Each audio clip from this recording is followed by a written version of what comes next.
Okay, fight fans and fight fiends, welcome back to Manny's Thoughts. I, of course, Manny MTL or Manny Montreal. Make sure to check me out on Facebook, Twitter, Instagram, and obviously, thefightcity.com.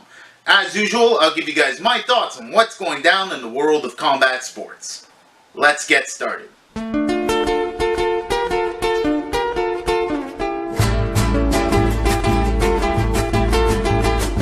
First up, as usual, congratulations are due. Congratulations, the Dark Destroyer, Conor Benn. Fantastic outing from the young man. Also, congratulations to Chris Eubank Jr., who I honestly thought was going to have his hands full with Envy, but made short work of him. Beautiful uppercuts. Congratulations, Chris Eubanks. Also, fantastic submission. Let's all look at it together. Mighty Mouse, just fantastic stuff, honestly.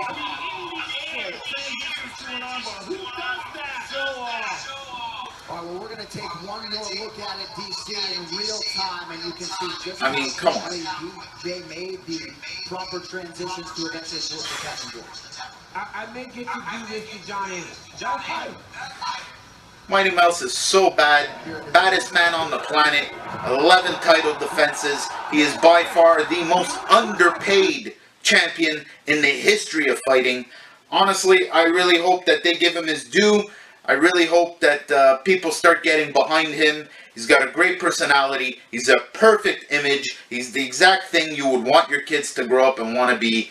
Doesn't do bad things. He's a family man. Honestly, just, it boggles the mind. I understand it's a very lightweight, but the guy is a fantastic fighter. He deserves everyone's praise, not just mine. Tony Ferguson, the main event somehow, even though it was for the interim belt, another way I found they disrespected Mighty Mouse. But Tony Ferguson, beautiful fight on his part. I really like the fact that he called out Conor McGregor. Let's have a look at that. Where you at, McNugget, you fucking piece of shit? I'm gonna kick your ass. You better come and fucking defend that belt. Defend or vacate, motherfucker. Tony, congratulations on his... Defender vacate. He says it well. And honestly, I'd like to see that fight. He did a fantastic job of getting the fans interested in him.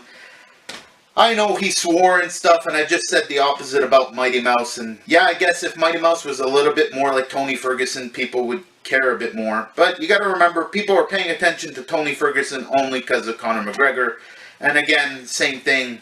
I'm not ready to say Conor McGregor is even on the same level as Mighty Mouse Johnson, so it is what it is, folks. So that leads me on to what's going on the Fight City and thefightcity.com. Great articles and posts for you guys to check out on the daily. Also, great social media stuff. Check us out on Instagram, Twitter, Facebook. Also, please check out the YouTube channel. Great videos on there, thefightcity.com. As far as what's going on in Montreal, the Fight City, there is a little bit of news. David Lemieux, who we were hoping was going to fight Miguel Cotto in Miguel Cotto's final fight, seems like we were hoping for nothing. Because, well, looks like Cotto's going to fight Sadam Ali. I can't really blame him because the danger level with David Lemieux is not the same as Sadam Ali. And I'll still watch the Cotto fight. But that leaves you with the question of what's going to happen with David Lemieux. Now, the hope was to get HBO to come here in Montreal, possibly Laval, at that new arena they built. But in order to do that, they would have to get a pretty good name in order for it to be worth it. And honestly, BJ Saunders was a hopeful as well, and they exchanged Twitter jabs. But that's about all they did, because BJ Saunders pretty much priced himself out, and just, they can't make that fight happen. So, that leaves us scratching our heads as to what we can do with David Lemieux right now, and hoping we can attract HBO to come back to Montreal or nearabouts. Now, in other news, I do have some shout-outs I want to give to some fighters that are fighting this week. Look out for Christian Mbili, who's fighting in Montpellier, France. He'll be fighting, hopefully making it 6-0, Thursday night. Saturday night in Cornwall, Tony Luis will be fighting Giovanni Staffrin. The WBA, NABA lightweight titles on the line. Good luck to you on that. Also, Teslenko will be fighting the heavyweight I've been mentioning. Also, Montreal native Mo Money Soumaoro will be fighting his 4th professional fight. So, have fun. Be looking forward for news on that. Also, quick shout-outs to Alvin Tam, who will be stepping in the ring in Calgary, Alberta this Saturday. And Zolt Dariani, who will be hopefully making it 13-0. who's fighting in Virginia. Now, as far as what we can watch this week, we got a couple things. Friday night, Indio, California, Golden Boy Promotions, LA Fight Club returns. It's on ESPN. You can maybe find some links on the internet. It's a great little show. They always got solid fights. It's always fun to watch. Also, a little bit of MMA Friday night. Bellator Fighting Series in Alabama. Now, this isn't on Spike because I think this is their web broadcast. I'm not entirely sure. Look for links of it. Honestly, first time I hear of it. Don't really know anyone on the card, but hey, it's fighting and it's supposed to be free, so. Saturday, 7 a.m. You gotta be a fight fiend like me to want to watch this. If you don't, go ahead, set your DVR. There's a good chance I might do that. Give myself a couple hours at least. It's going to be on the Fight Network. It's on Fight Pass. It's on ESPN 3. Glory Kickboxing returns. We've got a Canada connection. Simon Marcus will be fighting for the middleweight title on that. Also, main eventing the whole thing, Rico Verhoeven versus Antonio Silva. It's a great morning of kicking and punching, so make sure to tune in. Then at 4 p.m. or 5 p.m., depending on the stream, I'm not entirely sure, but in Wembley Stadium, the World Boxing Super Series continues.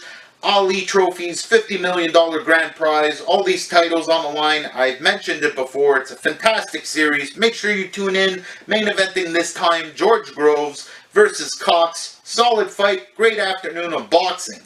Then at night, more free boxing. PBC on Fox from Carson, California. We got the WBA featherweight title on the line. Abner Mares versus Andre Gutierrez. We got the WBA super featherweight title on the line. Leo Santa Cruz versus Chris Avalos. Fantastic night of fights. Then more PBC on Fox. This time in collaboration with Showtime Boxing. Going down in Brooklyn, New York. We got a super welterweight showdown going down. Jared Herb versus Austin Trout for the IBF strap. Jermel Charlo versus Erickson Lubin for the WBC strap. And Irislanda Lara versus Terrell Gauchat for the IBO and the WBA strap. 4 titles, 3 winners. Hopefully the winners face off against each other and we get one unified champion. Great stuff. Fantastic card. Great undercard. Bunch of undefeated fighters. There is boxing upon boxing upon boxing. If you really want to, you can almost watch 24 hours of fights this weekend. It's great to be alive and a fight fiend. That's it for me, fight fans. I'll see you guys next week. Make sure you like, share, subscribe.